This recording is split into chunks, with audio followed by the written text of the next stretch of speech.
अगर होनी प्रबल है और वो होना ही है, तो फिर क्यों इतने सारे न्यूमरोलॉजी और लोग नाम में चेंज कर रहे हैं, ए एक्स्ट्रा लगा दो, एस एक्स्ट्रा लगा दो। हम जो है सबसे बड़ी प्रॉब्लम ये अपना नहीं देखते कि हमारा पैशन क्या है। लेकिन ये जो फेसबुक पे चल रहा है, मतलब हर दिन एक नया फेस देखती हूँ कि वो एस्ट्रोलॉजी बताने लगे कि आप ये करो ऐसा हो जाएगा, ये करो ऐसा हो जाएगा। और आपके बर्थ चार्ट में भी नंबर सही नहीं है, तो मतलब वर्ल्ड के जो बेस्ट नंबर हैं वो 4 नंबर हैं, उसमें से नंबर 1 है। कितने भी पढ़े लिखे हैं, जब आपको कोई प्रॉब्लम आती है और उस पॉइंट पे कोई बोल देता है तो हम ब्लाइंडली उस चीज को फॉलो करने लग जाते हैं। धीरे धीरे जब हमारे समाज में एस्ट्रोलॉजी से ये थे, तो इन्होंने देखा कि भाई ये एक अच्छा बिजनेस है, तो लोगों को डराया जाए। लास्ट के जो 4 नंबर है ना, बस उन्हीं को देखा जाता है, उससे पहले के 6 नंबर को नहीं देखा। शाहरुख खान की सारी गाड़ियों के नंबर 555 है। आप ये देखिए कि एक ही मिनट में किसी की रील वायरल होगी, वो करोड़पति बन गया, तो ये राहु है। हर पेरेंट्स का होता है कि जो उस प्रोफेशन में है तो अपने बच्चे को उसी में देखना चाहते हैं, या कहिए कि अधूरे सपने जब होते हैं तो अपने सपनों का बोझ अपने बच्चों के कंधे पे डालते हैं। लेकिन कुछ ऐसा भी होता है कि सोसाइटी का प्रेशर होता है, क्योंकि उसका बच्चा ये बड़े बन गया, उसके घर में ये हो गया। हेलो दोस्तों, आप देख रहे हैं verily scripted on travel muse by Sangeeta में। तो जैसा कि नाम है वेरली स्क्रिप्टेड, तो हमारे इस पॉडकास्ट में होता है सब कुछ अनफिल्टर्ड और विदाउट स्क्रिप्ट के, एक रियल स्टोरी, रियल कहानी और उसके पीछे की सच्चाई। तो इसी तरह आज फिर एक ऐसे शख्सियत से मिलवाने लाई हूँ आपको, जिनका परिचय मतलब मैं क्या ही दे सकती हूँ, वो किसी भी परिचय का मोहताज नहीं है, क्योंकि उन्होंने बहुत कुछ किया है सोसाइटी के लिए भी, फैमिली के लिए तो हर कोई करता है, लेकिन उनका बहुत सारा योगदान स्टूडेंट को नर्चर करने में, काउंसलिंग कैरियर काउंसलिंग करते हैं, लाइफ कोच रह चुके हैं, और वो बॉलीवुड से भी कनेक्टेड है, एक्टर हैं और बहुत सारे इवेंट्स किए हैं, वेब सीरीज भी किए हैं। अगर मैं इतनी बातें उनके बारे में बता रही हूँ, तो अगर डिटेल में बताने जाऊँ तो ऑब्वियसली पूरा पॉडकास्ट सिर्फ मैं बताती ही रहूँगी। तो मैं वो सारी जो उनकी उपलब्धियां हैं उसके बारे में डिस्क्रिप्शन में देंगे। आज उनकी 1-2 खासियत जिससे मैं बहुत ज़्यादा प्रभावित हुई हूँ उसके बारे में बात करेंगे, और मुझे लगता है कि आप भी जानकर खुश होंगे, क्योंकि उससे रिलेटेड बहुत सारा मिथ भी है। हमारे आज के डेट में जितना सोशल मीडिया है, चाहे वो इंस्टाग्राम हो, यूट्यूब हो या फेसबुक हो, भरा पड़ा है, सुनामी आया हुआ है। अब शायद थोड़ा समझ रहे होंगे। तो ये एस्ट्रोलॉजी भी करते हैं, न्यूमरोलॉजी भी है, और एक नया टर्म है, नया मैं इसलिए कह रही हूँ क्योंकि मैंने नया सुना है, मोबाइलोलॉजी।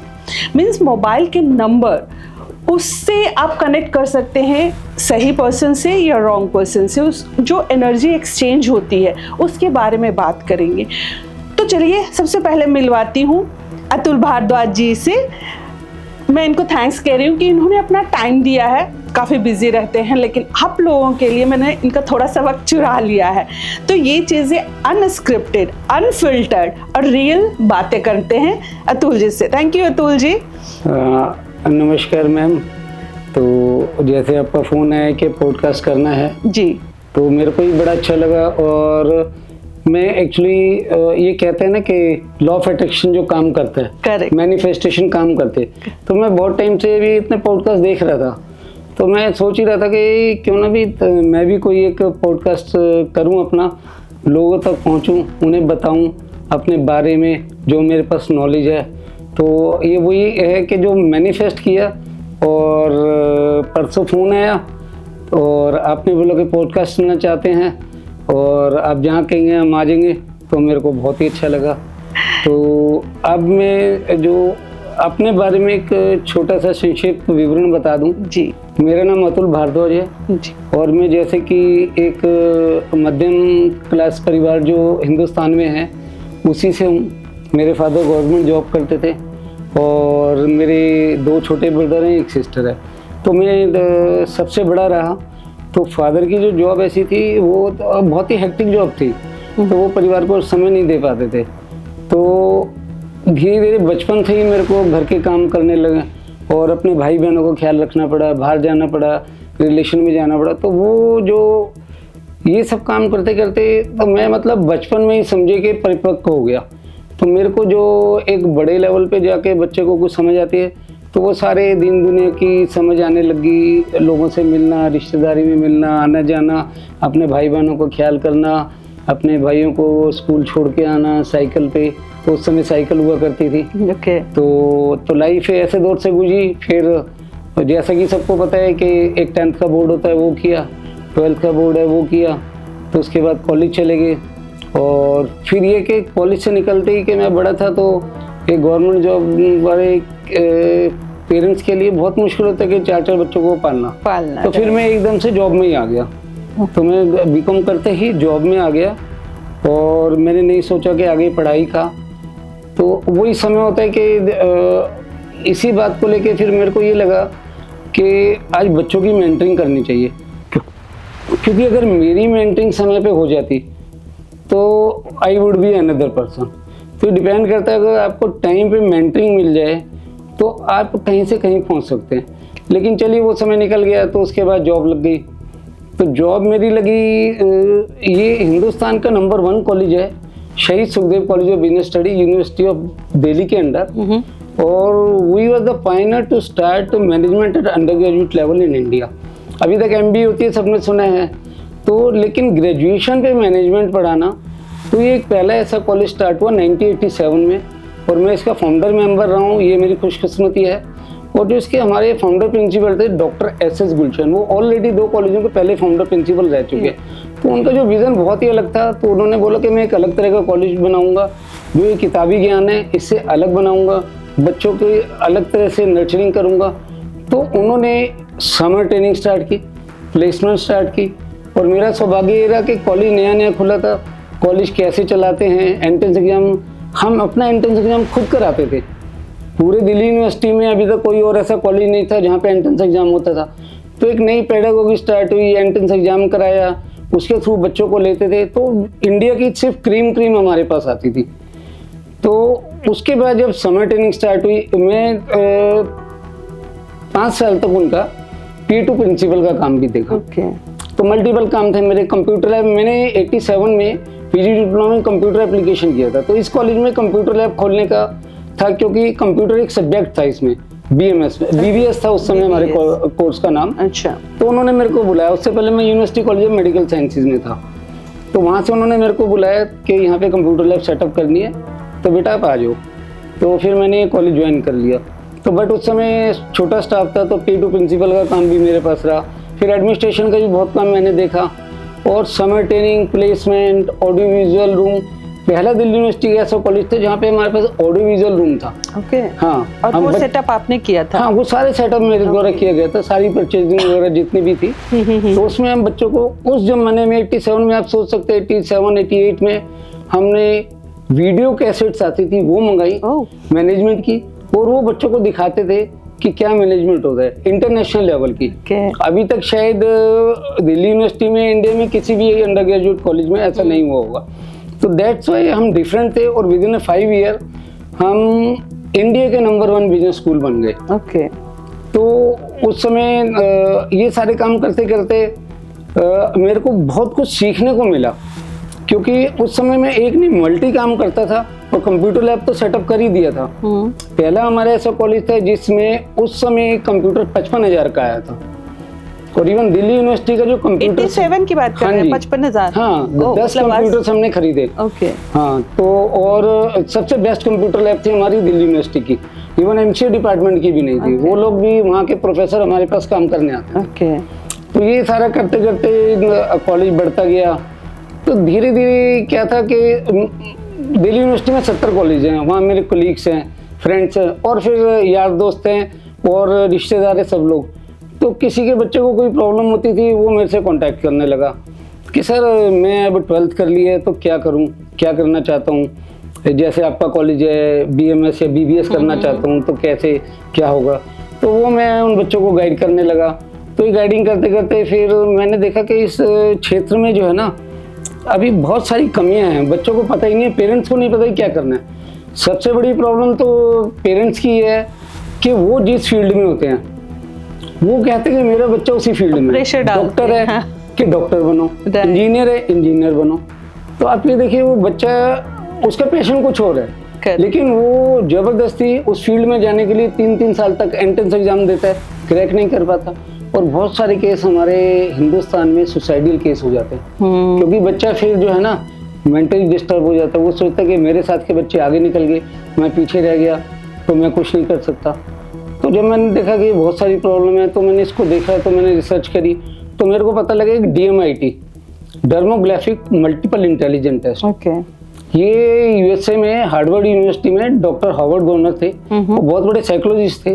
तो उन्होंने इसके ऊपर रिसर्च करी, तो ये हमारी उंगलियों के निशान होते हैं, तो इनको हम डर्मा बोलते हैं। हाँ राइट तो डर्मा डायरेक्ट ये हमारे ना ब्रेन से कनेक्टेड होते हैं। ओके तो उन्होंने रिसर्च करके इसके ऊपर एक ये टेस्ट बनाया कि इन उंगलियों के निशानों को हम स्कैन करेंगे, तो उससे पता लगेगा कि 30-35 पेज की रिपोर्ट आती है।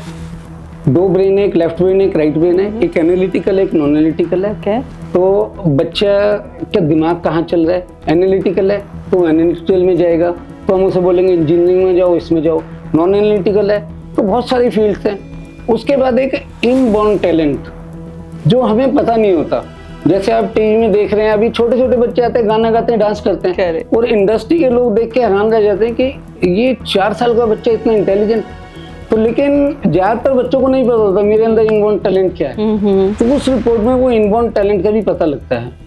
तो उससे हम बच्चे को ये भी गाइड कर सकते हैं कि आप अपनी पढ़ाई के साथ साथ इसको भी एज ए कैरियर ले सकते हो। ओके तो ये मैं फिर उस समय कैरियर काउंसलर कोच बन गया, बच्चों को काउंसलिंग करने लगा, और अब तक हजारों बच्चों को काउंसल कर चुका हूँ। और अभी तक किसी भी बच्चे ने ये नहीं कहा कि सर आपने मेरे को गलत राय दी। जो मैंने उसको सजेशन दिया, वो सजेशन से अपनी गोल सेटिंग करी और अपनी लाइफ में अचीव किया।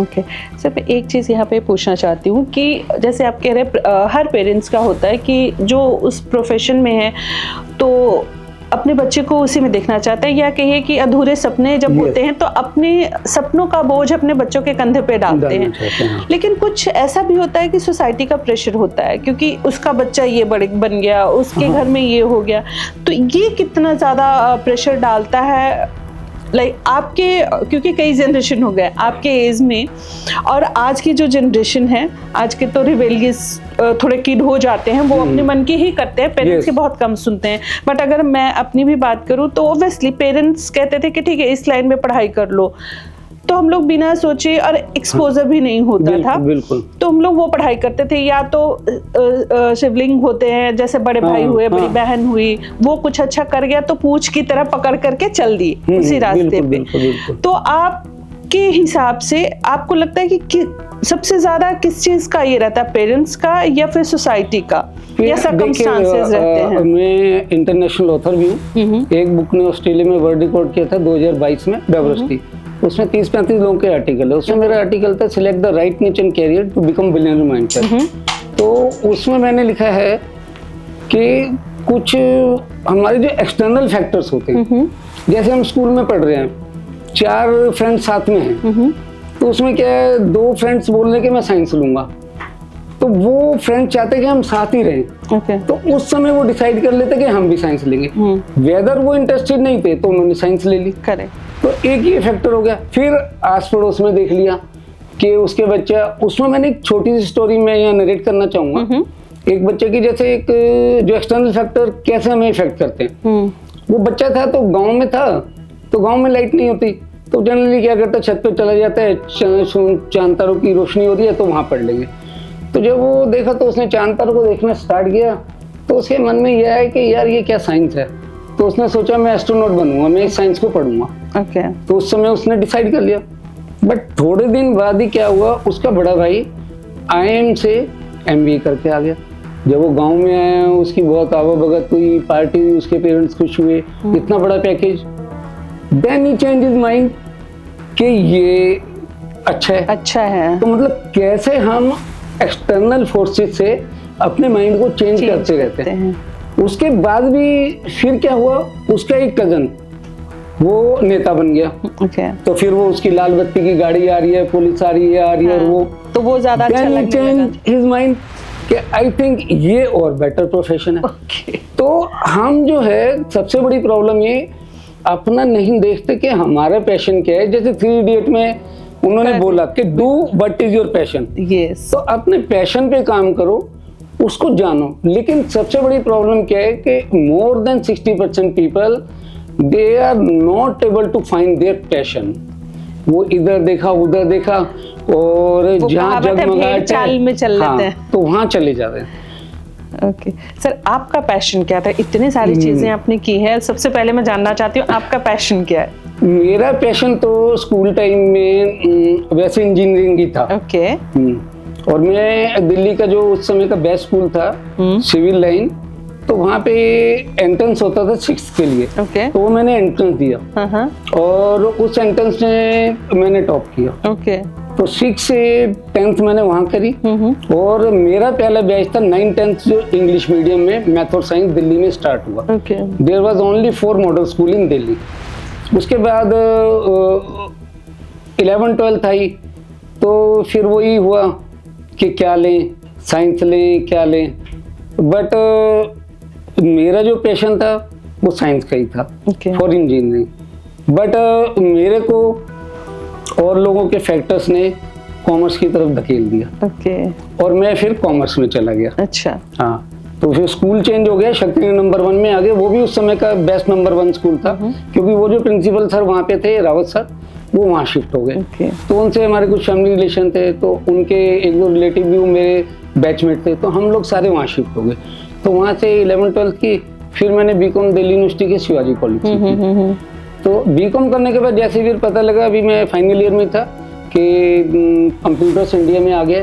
तो PG diploma in computer application 9 month का, तो दिल्ली में 2 इंस्टीट्यूट थे। तो फिर मैं गया, दोनों में एंट्रेंस टेस्ट दिया, दोनों जगह ही हो गया था। तो फिर उसमें से जो एक बेस्ट इंस्टीट्यूट लगा वहाँ ज्वाइन कर लिया। But it was a very difficult moment कि उस समय जो फीस थी दैट इज 75 और 80,000 and it's very difficult for me कि मेरे फादर को इतनी ज़्यादा फीस देनी पड़ेगी। But I am proud of him. उन्होंने बोला नहीं नहीं मैनेज किया, तुम जाओ करो और फीस मैं अरेंज कर लूँगा। तो उसके साथ मैंने ये किया। और फिर जैसे कि ये एक नॉलेज मेरे पास आ गई, तो उसका प्रिविलेज ये रहा कि कॉलेज खुलते ही मेरे को यहाँ पे जॉब मिल गई। अब इसके साथ साथ ये है, ये करते करते मैं एस्ट्रोलॉजी में आ गया।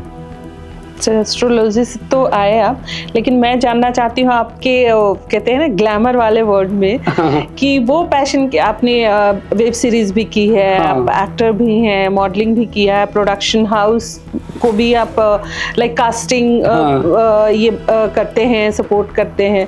तो वो उस लाइन में कैसे आप? ये एक्चुअली देखिए, बचपन में ही पैशन होता है फिल्म देखने का। हाँ। तो उस समय, और मैं नॉर्थ दिल्ली में रहता था, वहाँ अल्पना सिनेमा और बत्रा सिनेमा हमारे सामने ही बना, जो बहुत फेमस था। अच्छा, तो ये कब की बात कर रहे हैं आप?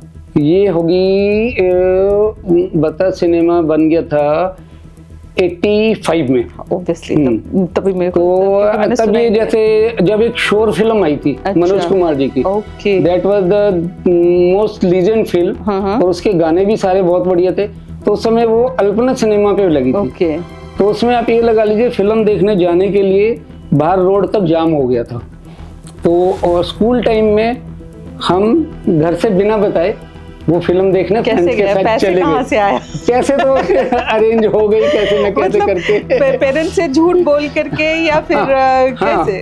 वो तो देखिए घर पे बिना बताए, क्योंकि मेरे फादर जो जिस जॉब में थे वो बहुत ही स्ट्रिक्टेबल जॉब थी। तो वो घर पे भी बहुत स्ट्रिक्ट रहे। पहले के सारे पेरेंट्स बहुत स्ट्रिक्ट होते थे। आज तो फिर भी चलो हम बोल के जाते हैं कि मूवी देखने जा रहे हैं। पहले के तो मूवी मतलब जब मैंने ये फेस किया है, तो ऑब्वियसली आपके टाइम पे तो ज्यादा ही होगा। मेरे फादर तो बहुत ही स्ट्रिक्ट थे। तो मूवी को गलत ही माना जाता था, और देखने के लिए तो मुझे नहीं लगता कि कोई पेरेंट्स अलाउड करेंगे। तो स्कूल, आपने क्या स्कूल बंक किया या कैसे? वो जो फर्स्ट एक्सपीरियंस था वो शेयर कीजिए। स्कूल तो बंक नहीं किया, वो दोपहर के बाद का शो देखा।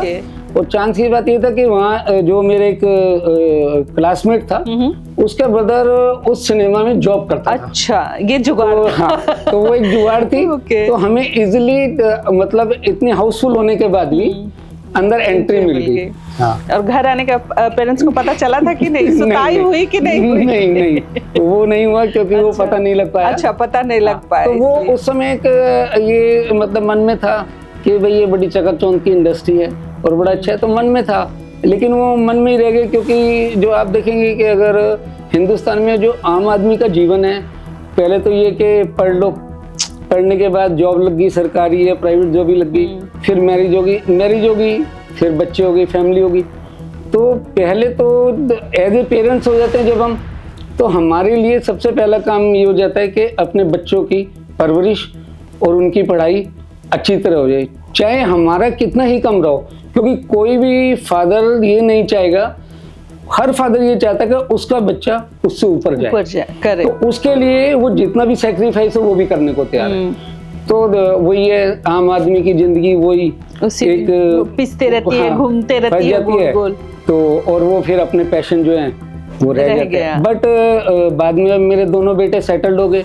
बड़ा बेटा पहले कनाडा चला गया, तो फिर एट द एज ऑफ 57 तो ये लॉ ऑफ अट्रैक्शन को मैं कर रहा था, विजुअलाइजेशन में कर रहा था, एफर्मेशन कर रहा था, ये सारी टेक्निक्स। तो मैंने कहा कैसे ना कैसे देखते इस इंडस्ट्री में। और वही कहते हैं ना, लॉ ऑफ अट्रैक्शन था। चलते चलते कहीं एक बार बात हुई एक प्रोग्राम में, तो मैंने उनसे बात की, उन्होंने कहा सर आप आओ मॉडलिंग में आओ।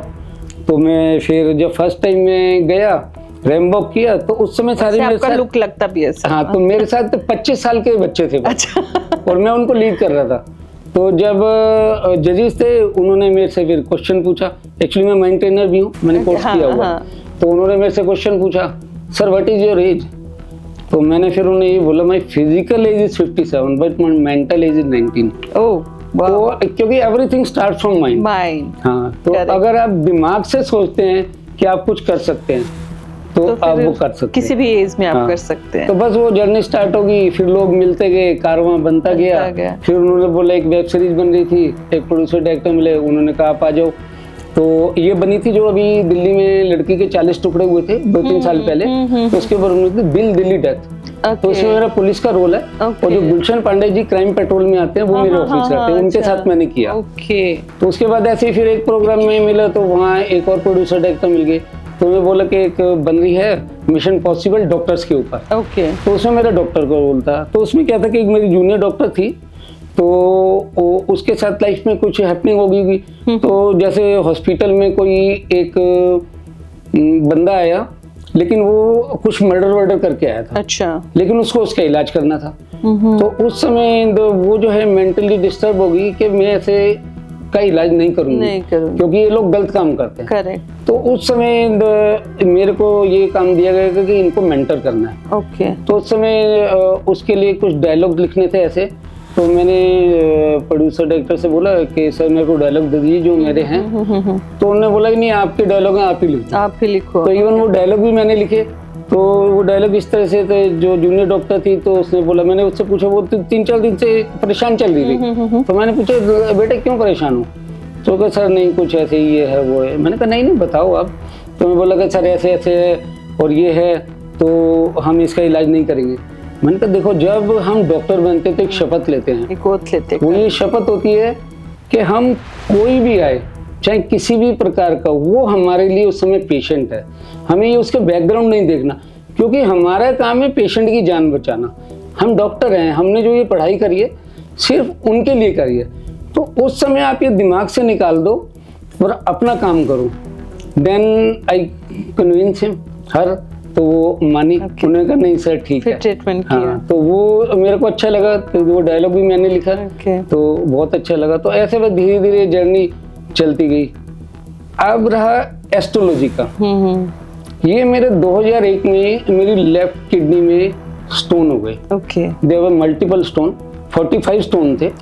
हाँ, तो मैं सर्जरी के लिए, ये नवंबर 2001 की बात है। अच्छा। तो मैं एडमिट हो गया, सर्जरी हो गई। सर्जरी के जब डॉक्टर साहब से बात हुई, उन्होंने कहा 2-2.5 घंटे की सर्जरी है, हो जाएंगे फ्री। ओके। तो मैं चले गया अंदर। तो बाहर वाइफ थी। ये तो मेरे को नेक्स्ट डे पता लगा जब मैं आईसीयू में आया, तो मैंने सिस्टर से पूछा, सिस्टर टाइम कितना हुआ?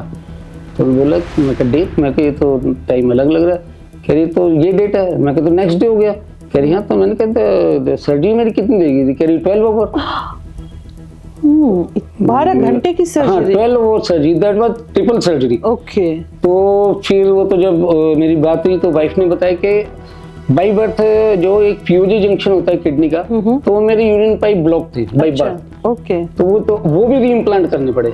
लेकिन तो फिर वो उसका कोई इम्पैक्ट नहीं पड़ा आपका अगर बाई बर्थ था? हाँ, तो मतलब बट वो जैसे कहते हैं कोई ना, सिम्टम्स नहीं दिया कि हाँ? नहीं कुछ नहीं। वो देखिए अब ये वो कहते हैं ना कि गॉड, ईश्वर जो है वो कितना इंटेलिजेंट है। उसने जो आदमी की बॉडी बनाई, 2 किडनी दी, 2 किडनी दिया है। तो आपके मतलब मेरे को कभी प्रॉब्लम ही नहीं, कोई बीमारी नहीं, कुछ नहीं। वो तो मेरा हल्का से दर्द राइट किडनी में हुआ था, जब चेक किया तो लेफ्ट किडनी की प्रॉब्लम थी। ओके। और बट बाई गॉड ग्रेस वो 90% फंक्शनिंग थी, तो निकालनी नहीं पड़ी। तो बाकी सर्जरी होके ठीक हो गया। तो तब मैंने सोचा कि why this happen to me. तब मैं एस्ट्रोलॉजी में गया, पढ़ना चालू किया। पता लगा कि शनि की महादशा थी 19 साल की। तो इवन उसके बाद 2003 में फिर मेरा दोबारा स्टोन बन गए 6 विदिन 6 मंथ। फिर मेरे लेजर से मैंने अपोलो में तोड़वाया, एक स्टोन स्टक कर गया बीच में। उसके बाद 2007 में फिर एक दोबारा से रेयर प्रॉब्लम हो गई। अच्छा। हाँ, that is a very rare problem. तो फिर मेरी ओपन सर्जरी हुई। ओके। तो अब ये बार बार सर्जरी होते होते तो मैंने देखा कि क्या प्रॉब्लम है। तो फिर मैं 2011 में फिर 2 स्टोन थे मेरे। ओके। और मैं मतलब हॉस्पिटल में एडमिट हो गया। डॉक्टर साहब मुंबई में थे, उन्होंने बोला कि आप एडमिट हो जाओ, मैं सुबह आता हूँ। ओके। मैं एडमिट हो गया। तो एडमिट होने से पहले 2 स्टोन थे, वो 11 mm के नियर अबाउट थे। 11 का ही काट था। 11 mm भी तो बड़ा साइज। लेकिन उस समय मतलब वो कहते हैं ना कि चमत्कार को नमस्कार। राइट। तो चमत्कार वो मैंने देखा। तो मेरी वाइफ ने वैसे ही तिरुपति बालाजी है, पहले हम कभी गए थे एक बार। अच्छा। तो इन्होंने उनसे मतलब यहीं से एक अरदास लगाई। कभी हमने तो किसी का बुरा किया नहीं है, तो क्यों हमारे साथ ऐसा हो रहा है? अगर आपको चमत्कार कर सकते हो तो करो। और आप मानेंगे नहीं, मतलब ओटी में जाने से पहले जब दोबारा टेस्ट हुए, दोनों स्टोन वैनिश हो गए। तो डॉक्टर भी और वो भी परेशान थे, दोनों स्टोन गए का, इतने बड़े स्टोन। हाँ। तो अब कहते हैं कि लोग कहते हैं कि चमत्कार होता है नहीं होता, होता है नहीं होता, बट मैंने अपनी लाइफ में एक्सपीरियंस किया है, तो मैं मानूंगा कि वो चमत्कार है। ओके। तो यहाँ से आपके अंदर आया एस्ट्रोलॉजी को ज्यादा डीप में जानने की इंक्लिनेशन हुई रहा है। तो एस्ट्रोलॉजी मतलब आप लोगों का भी देखते हैं या सिर्फ आप अपने नॉलेज के लिए? या नहीं, पहले तो मैंने यही करा कि अपनी लाइफ है तो उसको देखा जाए। तो स्टडी इसीलिए किया था। बट वो डीप में स्टडी करता चला गया। तो फिर उसके बाद ये देखा कि एस्ट्रोलॉजी जो वो बर्थ चार्ट हमारा जो है ना, वो कहते हैं हमारे पास्ट कर्म से होता है। जो हमारे 80% है लाइफ इस समय की, वो पास्ट कर्म है, प्रारब्ध है हमारा। क्योंकि जो हमारा बर्थ चार्ट बनता है वो उसी के बेस पे बनता है। वो कहते हैं ना, तो वो एक गाना है, पहले बनती हैं तकदीरें फिर बनते हैं शरीर, ये साईं की कारीगरी है, तू है क्यों गंभीर। तो मतलब उन्होंने जो है ना हमारे पास्ट कर्म के हिसाब से हमारा बर्थ चार्ट बना दिया। उसके बाद आदमी का जन्म होता है। हाँ। और उसके अंदर जान आती है। ओके। तो ये जो आजकल हर जगह फेसबुक अगर खोलो, मेरी फीड तो ना भरी पड़ी है। एक दिन गलती से मैंने देख लिया, ये अभी 2026 का आने का था कि कुछ मूलांक 1, 2, 8 इनके लिए मतलब बहुत ये अच्छा है। आप 1 जनवरी को था, बेलीव को जलाओ, सब हमें कुछ ना कुछ मतलब आता रहता है। इनमें कितनी सच्चाई होती है? अब देखिए, कहने को तो पत्थर मानेंगे तो वो पत्थर है, पत्थर है। अगर उसी को भगवान मानेंगे तो भगवान है। करेक्ट। तो साइंस ये सारी हैं। क्योंकि ये तो मेरे फ्रेंड थे, तो वो एस्ट्रोलॉजर थे, उन्होंने एक बुक लिखी थी। तो मैंने उन्हें कुछ मटेरियल दिया, स्विच वर्ड, इसके बारे में ये सारी हमारी ना वेस्टर्न साइंस आई है। ओके। स्विच वर्ड का मतलब क्या है? स्विच। आप रूम में आए, आपने स्विच दबाया तो लाइट जल गई और ऑफ किया। तो इसी तरह वो स्विच वर्ड को ये माना गया कि ये स्विच वर्ड है। वो एक तरह से देखा जाए तो हमारे जो ओल्ड एंशिएंट जो मंत्र थे ना, वो ये जो मंत्र साधना होती थी, that was very powerful. Yes, मैं भी उसमें बिलीव करती हूँ। मंत्रोच्चारण में या शंख बजता है, उसकी जो शंखनाद होती है, उसकी जो एनर्जी होती है वो स्ट्रॉन्ग। लेकिन ये जो फेसबुक पे चल रहा है, मतलब हर दिन एक नया फेस देखती हूँ कि वो एस्ट्रोलॉजी बताने लगे कि आप ये करो ऐसा हो जाएगा, ये करो ऐसा हो जाएगा। तो कहीं ना कहीं अगर आप कहते हैं ना, सबको देख रहे हैं जो मतलब कॉलेज वाला लगता है। एक एग्जांपल लेते हैं कि कोई कॉलेज गोइंग है, या मैं ही आज बैठ जाऊं 4 चीज लेकर के, तो वो मैं सही प्रेडिक्शन नहीं कर सकती हूँ। लेकिन कुछ है, मतलब कितने भी पढ़े लिखे हैं, जब आपको कोई प्रॉब्लम आती है और उस पॉइंट पे कोई बोल देता है, तो हम ब्लाइंडली उस चीज को फॉलो करने लग जाते हैं। तो जैसे आपने कहा कि हमारा हर किसी का जो बर्थ चार्ट होता है, हमारे अगर हम बात करें अपनी मम्मी की, दादी की, तो वो कहती भी थी कि बच्चा जन्म लेता है तो उस समय पूजा होती थी छठी पूजा, कि छठ पूजा नहीं, मतलब 6 दिन और 12 दिन में जो बच्चे का काजल करना, कि जब पूजा होती है तो उसके रूम में रखा जाए, बुक्स रखो, सारी चीजें कि क्या आप चाहते हो वो बने। तो उस दिन ब्रह्मा जी आते हैं उसकी किस्मत लिखने, समथिंग लाइक दैट। बहुत डिटेल में नहीं पता, बट ऐसा मेरी दादी ने मतलब बोलते थे, तो उस चीज को फॉलो करते हैं। तो अगर 80% हमारा कर्मा है, तो 20% जो आज के डेट में लोग बताते हैं कि ये ग्रह नक्षत्र होरा कुछ होता है, लग्न है, तो ये क्या इसको हम चेंज कर सकते हैं, या इसको मतलब अगर किसी का डाउन है, जैसे शनि की 7.5 कुछ ढैया चलता है, 2.5 साल की होती है, तो इन चीजों को, इनकी जो रेमेडी होती है, कितना प्रभावी होता है अगर किया जाए तो? देखिए, अब आपके पॉडकास्ट के थ्रू सबसे पहले तो मैं एक बात बताना चाहूंगा, रेमेडी नाम की कोई भी चीज हमारे ओल्ड एंशिएंट साइंस में नहीं है। क्योंकि अगर रेमेडी होती तो एक छोटा सा एग्जांपल बताता हूँ। महाराजा दशरथ ने रात को सोचा था सुबह भगवान राम का राज्याभिषेक करूंगा और चैन की जिंदगी जीऊंगा। क्या उन्हें पता था कि सुबह उनकी डेथ हो जाएगी? या भगवान राम को नहीं पता था तक कि वो बनवास? और भगवान राम के जो इतने बड़े गुरु थे, जो मतलब वर्ड के माने हुए गुरु थे, क्या उनको नहीं पता था क्या होने वाला है? तो सब कुछ पता था, डेस्टिनी सब लिखी हुई है, सब कुछ पता था। लेकिन वो शनि की महादशा थी भगवान राम की। 14 साल जंगल में गुजर गए। आप अगर हम यहाँ बैठे हैं और एक बार 5 मिनट के लिए पंखा बंद हो जाए तो हम पैनिक हो जाते हैं। तो यू इमेजिन कि वो 14 साल जंगल में कैसे रहे होंगे, उस जमाने में क्या खाया होगा, कहाँ सोए होंगे, क्या करा होगा। तो वो प्रारब्ध था। तो ये मतलब एक साइंस है। वो मतलब भगवान विष्णु का अवतार था वो। तो उन्होंने अवतार के रूप में आके ये बताया कि अगर मनुष्य जीवन में आपको पृथ्वी पे आना पड़ेगा तो आपको प्रारब्ध और उसको भुगतना ही पड़ेगा। तो नहीं तो रेमेडीज वो भी बनाए थे, ये सब कुछ नहीं होता। तो अगर ये हम बात करें कि डेस्टिनी है, जो लिखा है, मतलब होनी है, प्रबल है, ऐसा कहते सुनते सुनते बड़े हुए हैं, आज यहाँ तक आए हैं। तो अगर होनी प्रबल है और वो होना ही है, तो फिर क्यों इतने सारे न्यूमरोलॉजी और लोग नाम में चेंज कर रहे हैं, ए एक्स्ट्रा लगा दो, एस एक्स्ट्रा लगा दो, या फिर बहुत सारे होते हैं, टोटके भी होते हैं, कुछ ऐसी एनर्जीज भी लोग करते हैं, नागा लोग जो जाते हैं, बहुत सारी हैं, कॉस्मिक एनर्जी है। तो ये सारी चीजें कितनी इफेक्टिव होती हैं हमारे लाइफ पे? देखिए, मैंने तो बहुत बड़े बड़े एस्ट्रोलॉजर से मिलना हुआ अपने 25-30 साल की जर्नी में।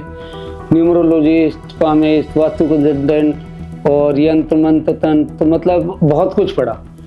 तो जो जैसे मैंने बताया 80% पढ़ा, बट 20% जो है वो हमारे कर्म है, जो अब हम कर रहे हैं। अच्छा, अगर हम इस जन्म में अच्छे कर्म करें तो वो हम अपने जो प्रारब्ध को थोड़ा सा, मतलब जैसे आप कह रहे कि आपकी गाड़ी है, तो गाड़ी में एक आध पार्ट छोटे छोटे कुछ खराब है, तो वो चल रही है, लेकिन बीच में कभी झटका मार दिया, कुछ खराब, लेकिन आपने वो पार्ट्स रिपेयर करा लिए, तो वो गाड़ी आपकी फुल फ्लैश आराम से चलेगी। तो ऐसे ही लाइफ भी वो एक तरह की गाड़ी है। तो 80% वो प्रारब्ध है। तो इसके लिए छोटे से एक मैं एग्जांपल बताता हूँ। एक साधु महात्मा थे, तो उनके डिसाइपल रहते हैं, तो साधु महात्मा तो उनका तो क्या है, बस दाल रोटी खाई।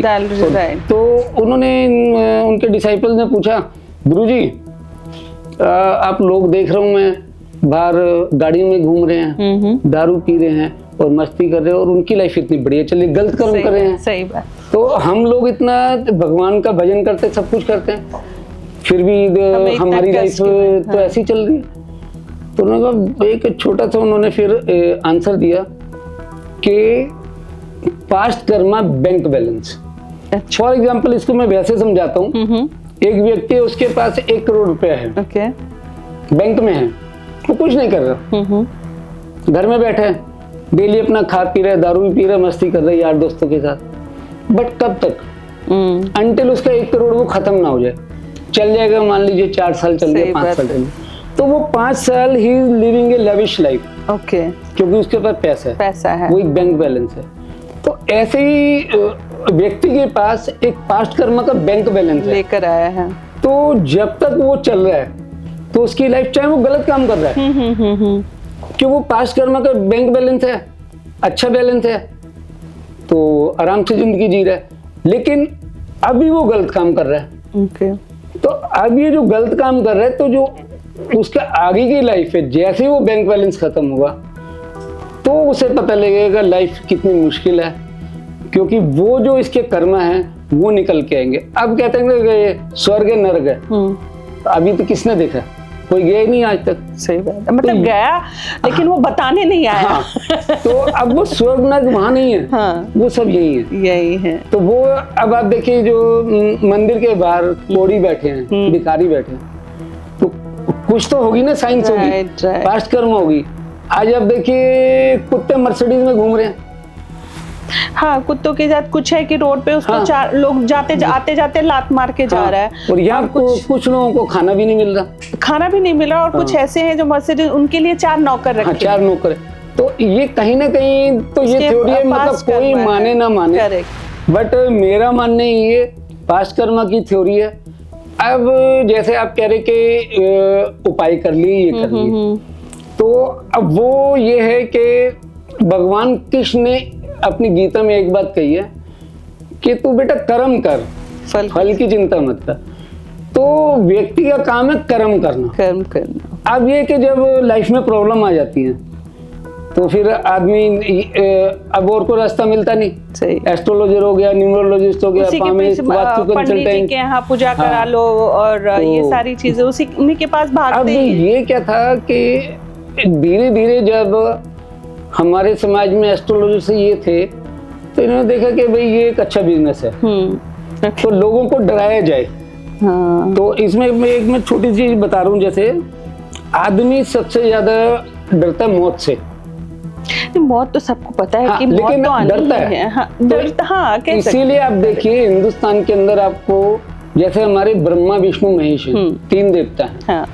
ब्रह्मा जी का एक ही टेम्पल है, हाँ जी, दोबारा किसी ने नहीं बनाया, वो तो कहते हैं उनकी वाइफ ने उनको श्राप दिया। अब लेकिन ये इंसान का है कि इंसान ने सोचा, ब्रह्मा जी का काम था पैदा करना, छोड़ दिया, तो उन्हें जरूरत ही नहीं है ब्रह्मा जी की। अच्छा, इसका ये तथ्य भी उसके बाद फिर विष्णु जी के टेम्पल हैं। हाँ जी, क्योंकि पालन करता विष्णु जी हैं, तो लोगों ने विष्णु जी, लेकिन सबसे ज्यादा डर है मौत से, तो सबसे ज्यादा मंदिर आपको भगवान शंकर के मिलेंगे, क्योंकि वो संहार के देवता हैं।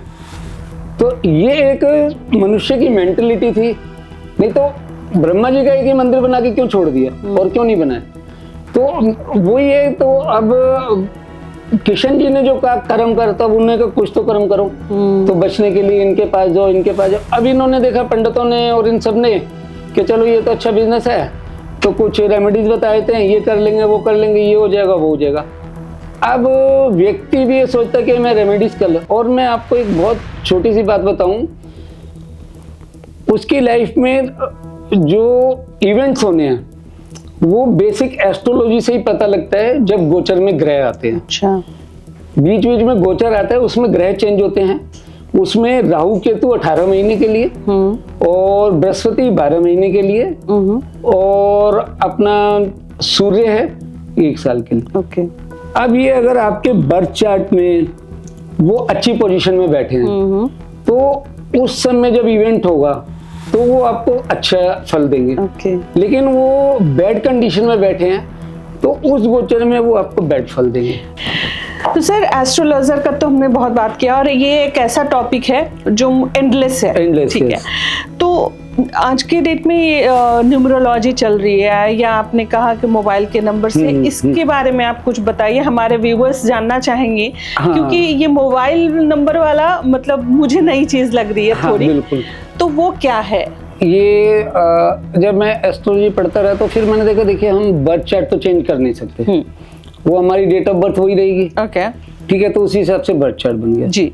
उसमें हमारा ड्राइवर कंडक्टर वही रहेगा, वो हम चेंज नहीं कर सकते। ठीक है। ड्राइवर बोलते हैं जो हमारे मेन बर्थ नंबर है, जिस डेट को हम है, जैसे मेरा 12 है तो 1 और 2 को जमा कर ले तो 3 हो गया। करेक्ट। और फिर 12/11/1965 तो उसको टोटल किया तो वो 8 नंबर आ गया, वो कंडक्टर हो गया, जो सर 5 नंबर बोलते हैं, जो पूरी लाइफ चलता है। ओके। तो उसके बाद फिर मैंने न्यूमरोलॉजी का कोर्स किया। अच्छा। तो न्यूमरोलॉजी में ये है कि एक साइंस है, ये बहुत इफेक्टिव और जल्दी यूज करने वाली है। ओके। इसमें ज्यादा तामझाम नहीं है, ये करो वो करो, बर्थ चार्ट देखो, वो ग्रह क्या करे है। नंबर भी उनको भी ग्रह से ही जोड़ा गया। एक से जो 9 नंबर हैं वो सारे ग्रह से ही जुड़े हुए हैं।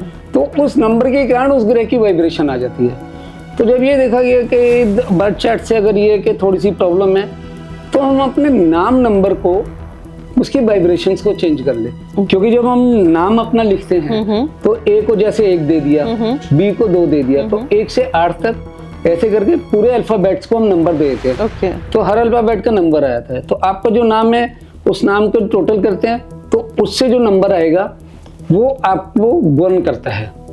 वो क्या करता है? वो आपकी लाइफ को गवर्न करता है। ओके। आपकी पूरी लाइफ को इम्पैक्ट करता है। हाँ। तो अब अगर वो नंबर गलत आ रहा है और आपके बर्थ चार्ट में भी नंबर सही नहीं है, तो मतलब वर्ल्ड के जो बेस्ट नंबर हैं वो 4 नंबर हैं, उसमें से नंबर 1 है सन का। अच्छा। नंबर 1 सन का है। हाँ। क्योंकि सन इतना बड़ा प्लेनेट है कि सन की अगर रोशनी नहीं आएगी तो संसार खत्म हो जाएगा। तो वो सन का नंबर 1 है और वो नंबर 1 इतना पावरफुल है। उसके जो नंबर 1 वाले लोग होते हैं वो इंटेलेक्चुअल होते हैं, उनके पास लोगों से काम कराने की पावर है, मैनेजमेंट स्किल्स है। तो एक की तरह सन है ना, तो वो सूर्य की तरह चमकने वाले। तो नंबर 1 जैसे कि डेट से होता है लाइक नहीं, ये जो पूरा नाम है, पूरे नाम के नाम के नंबर 1 से, या जैसे डेट ऑफ बर्थ हुआ? नहीं, उसको नहीं, यहाँ पे हम नाम को ही देखेंगे। अच्छा, आप नाम को ही देखते हैं। नाम के जो जितने अल्फाबेट हैं, हर अल्फाबेट को जो कॉरेस्पॉन्डेंट नंबर है वो नंबर देके उन सब पर टोटल कर दिया। अच्छा, ओके। और जब वो 2 पे आ जाएगा तो उसको फिर मिला के फिर 1 पे करेंगे। तो उसके बाद जो नंबर आएगा वो आपका नाम का नंबर है, वो गौन कर रहा है आपको। तो वहां देखा कि अगर आपका, जैसे अब उसके बाद मैं बताता हूँ, सेकंड नंबर जो पावरफुल नंबर है 5। ओके। 5 वो बुध का है, मरकरी का है। और वो आप नंबर सिस्टम में देखेंगे बिल्कुल सेंटर में है। तो और उसको जो है एस्ट्रोलॉजी में क्या कहते हैं, राजकुमार का दर्जा दिया गया। अच्छा। अब राजकुमार क्या होता है? एक महल है, राजा है और वहाँ राजकुमार है। तो आप क्या सोचेंगे, राजकुमार को सब प्यार ही करेंगे, कोई ना उसे डांटेगा ना मारेगा ना कोई इससे लड़ेगा। ऐसा तो नहीं होता। इसलिए उस नंबर के पास ये पावर है, उसका कोई भी दुश्मन नहीं है। अच्छा। हाँ। तो इसलिए वो बहुत पावरफुल नंबर है। वो बुध का है तो माइंड को गवर्न करता है, दिमाग से काम करता है। तो जो वो बुध वाले लोग होते हैं वो बहुत इंटेलिजेंट होते हैं, बिजनेस माइंडेड होते हैं, और कैसे बिजनेस को सॉल्व करना है, तो ये उनके पास नॉलेज होती है। उसके बाद आता है 6 नंबर वीनस का। अब 6 नंबर जो है वो शुक्राचार्य हैं, जो राक्षसों के गुरु थे। तो वीनस जो है, जो हमारी आपकी इंडस्ट्री है, फिल्म इंडस्ट्री है, ये सब वीनस गवर्न करता है। चकाचौंध और ये सारा लग्जरी, जिसके पास बड़ी गाड़ी है, ब्रांड के कपड़े पहनेंगे, तो वो 6 नंबर वाले जो हैं तो वो गवर्न करते हैं। तो अगर वो 6 नंबर है तो उनको ये मिलना ही मिलना है। तो वो तो कोई भी कर सकता है ना, मान लो अगर नाम रखा और उसके कैलकुलेशन करके बना लो तो 6 नंबर आ जाए। तो वो हर कोई तो फिर नहीं बन सकता ना 6 नंबर आने पे, उसमें और भी कुछ चीजें फैक्टर करती होगी, वो उसका बर्थ चार्ट और वो सारी चीजें देखी जाती है, मतलब वो सारा। उसके बाद अब जैसे उसके बाद आता है 3 नंबर। अच्छा। 3 नंबर गुरु का नंबर है, जो, और गुरु देखेंगे आप ब्रह्मांड में सबसे बड़ा ग्रह है। ठीक है, तो वो नॉलेजेबल है, सबसे नॉलेजेबल जो है वो गुरु हैं, देवताओं के गुरु रहे हैं वो। तो 3 नंबर वाला जो मिलेगा ना, वो नॉलेज वाला मिलेगा multiple knowledge, multi faceted number, कि मेरा भी 3 नंबर है। तो वो 3 नंबर वाले जो है ना, उनको हर समय चाहिए नॉलेज, बट उनको जो है ना नॉलेज ही चाहिए, उनको ज्यादा जो है ना लग्जरी और इसमें इतना नहीं होता, क्योंकि उनका जो मेन पैशन है वो नॉलेज है। बट लेकिन जब हम देखते हैं कि किसको क्या नंबर देना है, अगर हमारा बर्थ नंबर 3 आ रहा है तो हमारे लिए 6 नंबर जो है ना बिल्कुल एंटी नंबर है, वो हमारा लॉस करेगा। अच्छा। क्योंकि आपने हिंदी में देखा होगा 3 ऐसे लिखते हैं, 6 ऐसे लिखते हैं, राइट। तो वो दोनों उल्टे हैं, अपोजिट है। तो वो बोलते हैं 36 का आंकड़ा है, 36 का आंकड़ा हो जाए, तो वो दोनों दुश्मन है। ओके, मतलब वो 3 दैत्यों जिसका के है गुरु वो हैं। उसका 6 वाले से नहीं बनेगा। हाँ, तो 3 नंबर वाले को अगर 6 नंबर दे दिया तो उसकी लाइफ में प्रॉब्लम आ जाएंगी। तब तो मुझे लगता है शादी के लिए लोग कुंडली मिलाते हैं, न्यूमरोलॉजी मिलानी चाहिए। नहीं, ये भी मिलाना चाहिए। आज की डेट में देखिए वो तो मिलाइए, लेकिन न्यूमरोलॉजी से ये भी मिलाइए कि ये नंबर अगर एंटी नंबर हो गया तो आपकी फिर फैमिली लाइफ में रोज डिस्ट्रक्शन रहेगा। राइट। तो इसलिए न्यूमरोलॉजी ये साइंस है कि बहुत जल्दी हम कंक्लूजन पे आ जाते हैं और बंदे को बता सकते हैं कि ये नंबर चेंज कर लो। इसी तरह अब ये न्यूमरोलॉजी हमारे मोबाइल पे आ गई। अच्छा। क्योंकि पहले मोबाइल नहीं थे, लैंडलाइन थे, वो भी कम लोगों के पास थे। अब हम कौन करते हैं, क्योंकि मोबाइल के बिना हमारी लाइफ नहीं, हमेशा हाथ में मोबाइल रहता है और उसमें जो नंबर है अब उससे ही लोग हमें जानते हैं। ओके। अब अगर जो मेरा नंबर जो भी है सेम अगर नंबर डायल करेगा तभी वो मेरे से कनेक्ट करेगा। अगर एक भी डिजिट गलत कर दी तो वो नंबर जिसके पास है वो, तो इसलिए वो जो पूरा नंबर है उसकी वाइब्रेशन मेरे को गौन कर रही है। ओके। तो अब उस मोबाइल न्यूमरोलॉजी में ये देखना है कि जो ये 4 बैड नंबर हैं 0, ओके, 2, 4 और 8 याद रखना। हाँ, वैसे देखिए सारे नंबर भगवान के बनाए हुए। हाँ, करेक्ट। कोई बैड नहीं है, सबकी अपनी अपनी वाइब्रेशन। बट बैड इस केस में है कि उनकी जो प्रवृत्ति थोड़ी अलग है। जैसे 0 नंबर है, जैसे कहते हैं मिर्ची की प्रवृत्ति है वो तीखा ही लगेगा, और करेले की प्रवृत्ति 0 कहें तो बहुत पावरफुल है। अगर आप 1 के आगे 0 लगाते हैं तो 10, 100, 1000, लाख बन जाएगा। करेक्ट। लेकिन आपने देखा होगा अपने आप अगर अकेला है तो कुछ नहीं। हाँ, मैथमेटिक्स में अगर 0 से मल्टीप्लाई करेंगे तो कुछ नहीं है। 0 में प्लस करेंगे कुछ नहीं है, माइनस करेंगे कुछ नहीं है। तो वो जिस नंबर के साथ आता है उसको भी 0 कर देता है। ओके। तो इसलिए उसको ये माना जाता है कि उस नंबर को ना लिया जाए। ओके। उसके बाद आ गया 2 नंबर। 2 नंबर गौन करता है मून को। तो मून क्या है, वो मतलब जो 2 नंबर वाले हैं वो दिल से काम करते हैं, दिमाग से काम नहीं करते। They are sentimental. बहुत जल्दी अगर किसी ने बोल दिया हर्ट हो जाते हैं। हाँ, तो वो सेंसिटिव बहुत ज्यादा होते हैं। हाँ, सेंसिटिव बहुत होते हैं। तो इसलिए कहते हैं कि 2 नंबर को अपने नंबर में मत लो। ओके। तो उसके बाद आ गया आपका 4 number. 4 number is Rahu number. वैसे वो बहुत पावरफुल नंबर है, राहु तो क्योंकि इंट्यूशन है वो। हाँ, राहु है, वो गर्दन है। धड़ नहीं है उसके बाद। तो उसके बाद दिमाग है। मतलब आप समझ सकते हैं कि वो कितना इंटेलिजेंट था जिसने भगवान विष्णु को बच्चा दे दिया और जाके वहां पे उसने अमृत पान कर लिया। हाँ, उसके बाद भगवान विष्णु ने उसका गला काट दिया तो वो अलग। उसके बाद वो, लेकिन उसने पी लिया था अमृत, तो अमृत पीने से अमर हो गया।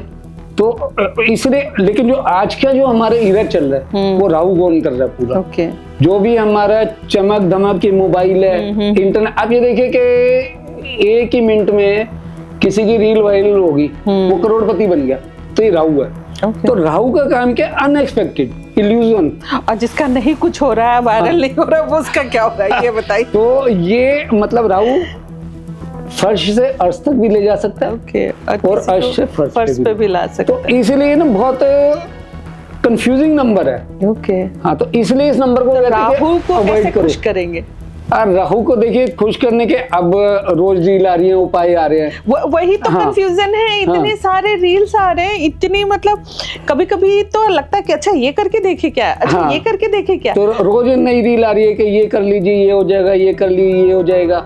तो वो वाकई में होता है क्या कुछ? देखिए अब माने ना माने, अब अगर आपने मानते हैं कि मानो तो कर लिया, अगर फेक कर लिया तो अगर आपने माइंड से फेथ कर लिया तो वो आपने वो उपाय कर लिया। अच्छा, तो मतलब वो हो सकता है मैनिफेस्टेशन काइंड ऑफ कि आपने हो सकता है कि उस एनर्जी आपकी को लाइफ एब्जॉर्ब कर रहे हो। में थोड़ा सा फर्क आ गया Okay. तो आपको लगेगा शायद मैंने उपाय किया। अच्छा, तो ये मतलब एक हमारी ना मेंटल कंडीशन पे डिपेंड करता है, विश्वास पे डिपेंड, विश्वास और मेंटल कंडीशन। ओके। बाकी अगर इतनी ज्यादा ही रेमेडीज काम करती तो मैं कह रहा हूँ हम तो लोगों को चाहिए कि आए, एक कम्युनिटी बनाए, जो लोग परेशान हैं उनको उन परेशानी से निकाले। ऐसे ऐसे अगर उपाय काम करते हैं तो, क्योंकि अभी रील आ रही है कि आप ये कर लो करोड़पति बन जाएंगे 1 साल के अंदर। तो अगर करोड़पति बनने तो अब देश में जो इतनी गरीबी है उसको हटाया जाए ना, उन सबको वो उपाय कराए जाए। तो उनको करोड़पति नहीं तो चलो एक इस लेवल तक तो लाए कि वो दाल रोटी खाए और एक अच्छा जीवन यापन करे। बिल्कुल बिल्कुल। तो ये चीजें देखिए अब वायरल हो गई है, आज से पहले नहीं थी। जब से ये राहु की ईरा आ गई है ना तो ये राहु यही कर रहा है, इल्यूजन है, वो बेवकूफ बना रहा है, घुमा रहा है बस दिमाग से। हवा होता है, धुआं होता है, राहु को ना धुआं कहते हैं, तो वो धुआं धुआं हो गया सब। तो आदमी वही है, इल्यूजन में आई जा रहा है इन बातों से। अब इसके बाद जो मैं लास्ट नंबर बता रहा 8 नंबर है। अच्छा, वो शनि का नंबर है। ओके। अच्छा, एक ही नंबर आप नंबर सिस्टम में देखेंगे जो बंद है। बंद, इन्फिनिटी। हाँ, अच्छा, बाकी नंबर खुले हुए। हाँ, वो बंद है, वो बंद है। तो वो इन्फिनिटी का भी नंबर है, ऐसा नहीं है कि वो नंबर खराब है। ओके। लेकिन में प्रॉब्लम क्या है, शनि है तो शनि आपको मतलब पूरी लाइफ स्ट्रगल देता है। वो कर्म के देवता है ना, कि जैसा कर्म करोगे वैसा क्योंकि आपको मिलेगा। उनको जो है ना न्याय का देवता बनाया हुआ है। न्याय का देवता, तो वो कहते हैं कि भाई बहुत जल्दी करते काम हैं। कर, मेहनत कर। आप सोचो कि मैं बैठ दूं काम नहीं करूं और मेरे पास पैसा, वो नहीं। आप काम करोगे तो और वो ना स्लो चलते हैं थोड़ा। ओके। जैसे उनकी ढाई आती है 2.5 साल की आ गई तो बाकी ग्रह तो जल्दी जल्दी मूव कर जाते हैं। तो आपके जो काम है ना वो धीरे धीरे होने चालू हो जाते हैं। तो इसीलिए कहते हैं कि उसको अवॉइड करो। तो ये 4 नंबरों को कहते हैं 0, 2, 4 और 8। इसको आप मोबाइल नंबर में अवॉइड, और सबसे ज्यादा लास्ट में। मैं आज कैलकुलेट करूंगी अपना नंबर कि क्या है। और मोबाइल नंबर में जो है लास्ट के जो 4 नंबर है ना, बस उन्हीं को देखा जाता है, उससे पहले के 6 नंबर को नहीं देखा। क्योंकि देखिए आप किसी स्टेट में कोई सी सीरीज चल रही है, किसी स्टेट में कुछ सीरीज चल रही है, तो वो सीरीज तो आप चेंज कर नहीं सकते। मेरा क्या होगा 6199। 6199 9 है, तो 9 मंगल आ गया। अच्छा, लास्ट 9 है। हाँ, लास्ट 9 है, तो लास्ट में मंगल आ गया। तो 9 मंगल है। तो मंगल जो है वो स्पिरिचुअल है। अच्छा, 9 नंबर को आप देखेंगे, जैसे हमारे इसमें बोला जाता है कि आप 108 मनके की माला और मंत्र भी 108 कर लें तो वो 9 बन जाता है। हाँ। और 9 नंबर की अगर आप एक साइंस देखेंगे ना, आप 9 का अगर पहाड़ा देखेंगे, 9 एकम 9, 9 दूनी 18, 1 और 8 9, राइट, 9 3 27, 2 7, वो लास्ट तक 9 ही रहेगा। तो इसलिए वो ऐसा यूनिवर्सल नंबर है कि, लेकिन उसे जो हमारी चैल्डियन न्यूमरोलॉजी है उसमें काउंट नहीं करा है। अच्छा, वो उसमें हमने 8 तक रखा है। ओके। जो नाम को जो वाइब्रेशन निकालते हैं ना, वो 8 तक ही रखा है। मुझे अपना मोबाइल नंबर को 9 से 6 कर लेना चाहिए ताकि मेरा पॉडकास्ट वायरल हो जाए। वही मैं ये बता रहा हूँ ना, इस समय प्रॉब्लम यही चल रही है कि हर कोई न्यूमरोलॉजिस्ट बन गया। ओके। लेकिन आपका मोबाइल नंबर चेंज कर खाली ये नहीं देखना। अच्छा, आपकी डेट ऑफ बर्थ भी देखना है, ड्राइवर क्या है, कंडक्टर क्या है। ओके। फिर आपके नाम की वाइब्रेशन क्या आ रही है, उन सबको अलाइन करके तब वो नंबर दिया जाएगा। अब 3 नंबर वाले को अगर 6 नंबर दे दिए वो तो बर्बाद हो जाएगा, क्योंकि वो दोनों दुश्मन है। तो अब लोग कह रहे हैं कि 6 नंबर वीनस का है, लग्जरी का है, तो मैं नंबर ले लूं, मैं 3 नंबर हूं मैं ले लूं, तो क्या मेरे को लग्जरी आ जाएगी, वो मेरा उल्टा ही हो जाएगा। तो ये सबसे बड़ी बात है कि वो जो कैलकुलेशन है उसी में प्रॉब्लम आ रही है। हर आदमी न्यूमरोलॉजी बन गया, रोज रील आ रही है कि ये नंबर ले लो, लास्ट में ये ले लो, ये ले लो। जैसे आप देखेंगे, जैसे शाहरुख खान की सारी गाड़ियों के नंबर 555 है। हाँ। और अभी जो 555 नंबर है, तो वो तो 555 अगर इसको ऐड करेंगे तो नहीं, तो लास्ट के अच्छा, नहीं वो गाड़ी के। हाँ, गाड़ी के। हाँ। तो तीनों को अच्छा ऐड करके उसमें नहीं निकालते हैं। तो 5 3 15 हो गया, 15 6। तो मतलब वो वैसे भी 5 और 6 भी हो गया। हाँ। तो लेकिन मोबाइल नंबर में कोई भी नंबर 2 बार से रिपीट नहीं होना चाहिए। अच्छा, ज्यादा ये भी है। हाँ, क्योंकि वो फिर उसकी एनर्जी ज्यादा हो जाएगी। अगर ज्यादा एनर्जी हो जाएगी, फॉर एग्जांपल 9 है हनुमान जी इसीलिए लगता है मंगल का मेरे है। पे ये हो गया, डबल लाइन हो गया। 9 मंगल का है। हाँ, तो ये मंगल को एस्ट्रोलॉजी में जो बोला गया है सेनापति। ओके। अच्छा, सेनापति क्या है? राजा के सेनापति है। तो उसका एटीट्यूड क्या है? मतलब वो रक्षा करने का नहीं सेनापति, मतलब वो अपने आप पावरफुल आदमी है। पावरफुल तो मतलब एक राजा जो को सारा चीज प्रोटेक्ट करके बताते हैं। अगर वो सेना को कंट्रोल करना है तो उसे मतलब हार्ड वे में बात करनी पड़ेगी। बिल्कुल। और अगर वो आराम से बात करेगा तो उसके लोग सुनेंगे नहीं। तो अगर 9 नंबर आपको इफेक्ट करेगा तो आपके अंदर जो है ना वो एटीट्यूड आ जाएगा। आप मतलब उसी हिसाब से बात करेंगे। हाँ, सुनेंगे नहीं किसी की, वो एटीट्यूड आ जाएगा।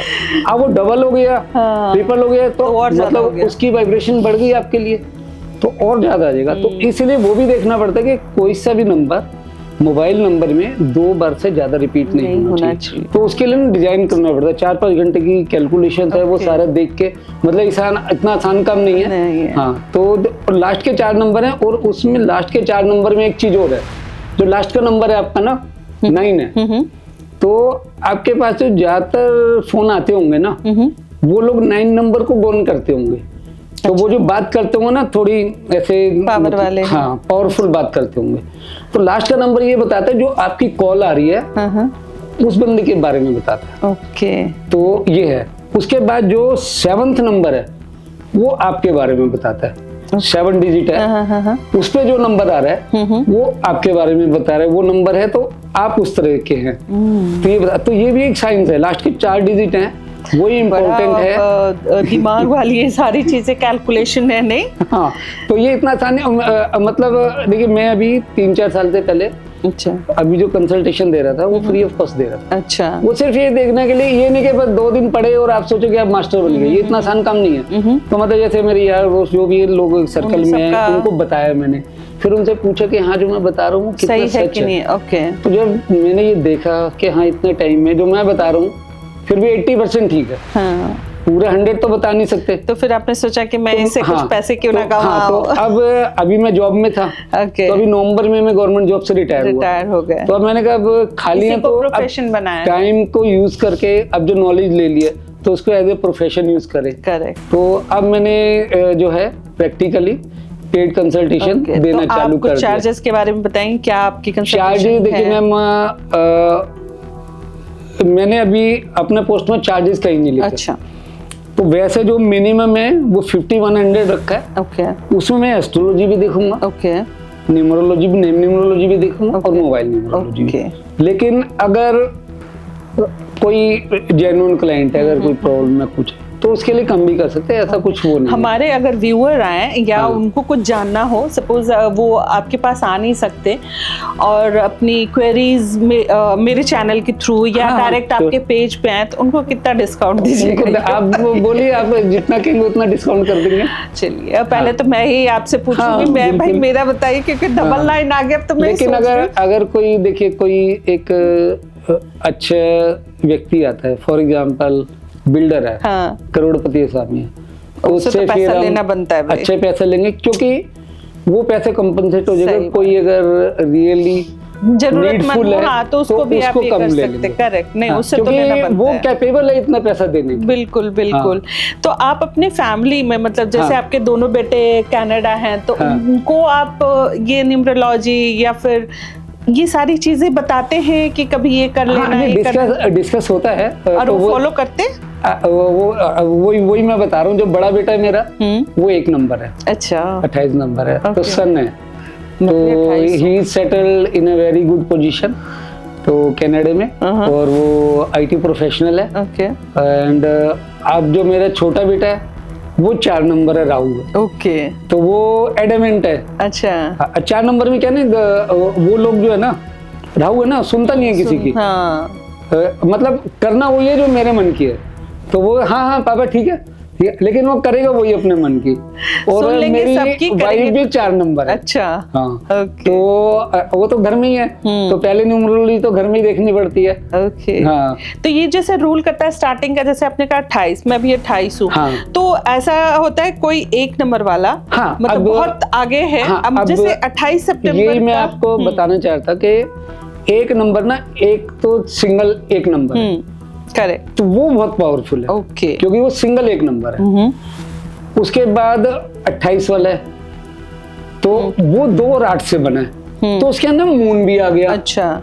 शनि भी आ गया। ओके। तो वो मून आने से ना वो आपको शांत स्वभाव का मिलेगा। अच्छा, नहीं मेरा क्वेश्चन था, नहीं मैं बता रहा हूँ 2 डिजिट से बना है ना, तो उसके अंदर उन दोनों डिजिट के दोनों जो ग्रह हैं, दोनों डिजिट, जैसे कि आपका भी 28 है, मेरा भी 28 है, सपोज हाँ आप बहुत ऊपर, जैसे मैं अगर एग्जांपल अपनी बात करती हूँ, 28 सितंबर मेरा भी बॉर्न है और लता मंगेशकर जी, ठीक है, वो स्वर कोकिला है और मेरी आवाज की रोड के कुत्ते आ जाएंगे अंदर अगर मैं कुछ गाने और बात करूं तो इतना डिफरेंस कैसे, मतलब क्या ईयर मैटर करता है या उसके साथ और क्या चीजें मैटर इसके साथ? अब ये तो आपका ना बेस नंबर हुआ। अच्छा। ड्राइवर। ओके। उसके बाद आपका मंथ ऐड होगा। अच्छा। फिर आपका ईयर ऐड होगा। ओके। तो टोटल जाके वो जो बनेगा, जैसे मोदी जी का 8 नंबर है, 8 को टफ नंबर बोलते हैं, लेकिन 8 नंबर क्या है, वो मतलब इतना प्रैक्टिकल बनाया था व्यक्ति को ना,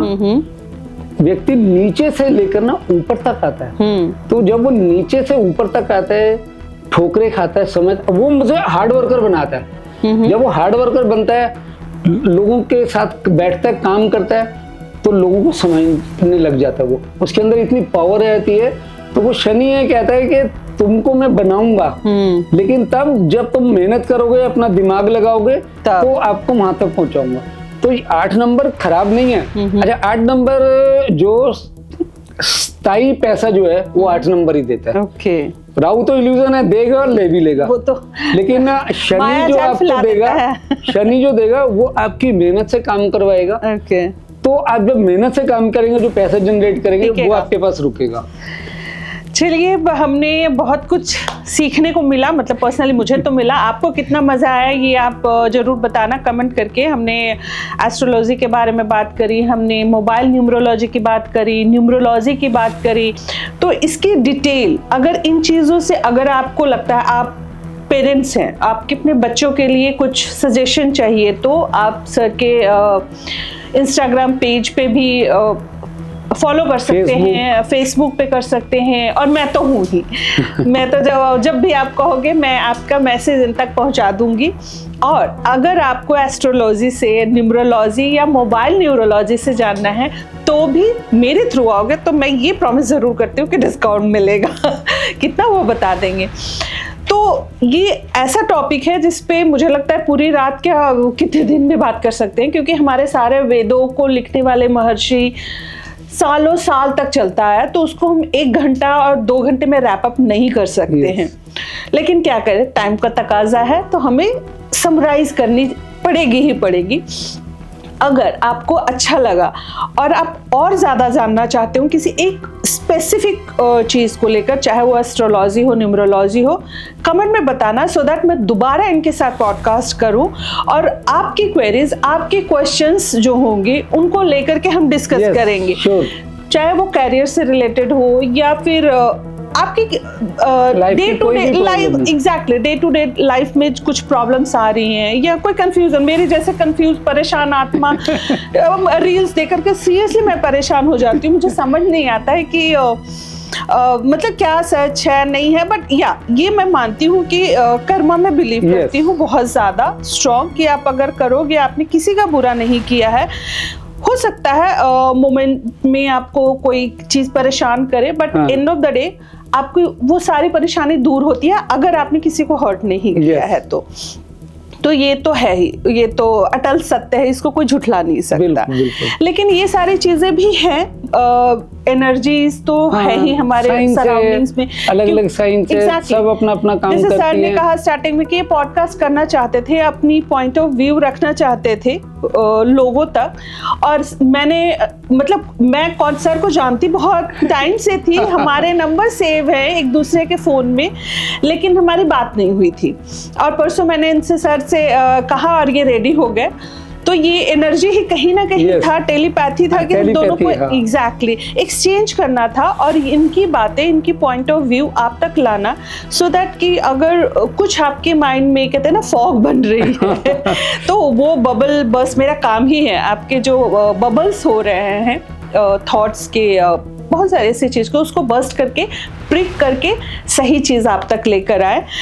तो last but not the list मैं यही कहूँगी कि मेरे चैनल को सब्सक्राइब करना ना भूलना और कमेंट करके ज़रूर बताना कि सबसे इंटरेस्टिंग पार्ट आपको क्या लगा, न्यूमरोलॉजी, मोबाइल न्यूमरोलॉजी या फिर एस्ट्रोलॉजी। और बाकी सर के क्वालिफिकेशन और एक्टिवेटर वो तो चीज़ें हैं ही, उसके बारे में भी जानो। और सर राइटर भी है, इन्होंने बुक्स भी पब्लिक किया है, ये सारे डिस्क्रिप्शन में मैं डाल दूंगी, क्योंकि अगर इनके बारे में I am recipient of more than 25 awards and even my name was nominated for Padma Shri 2023. ओह वाह!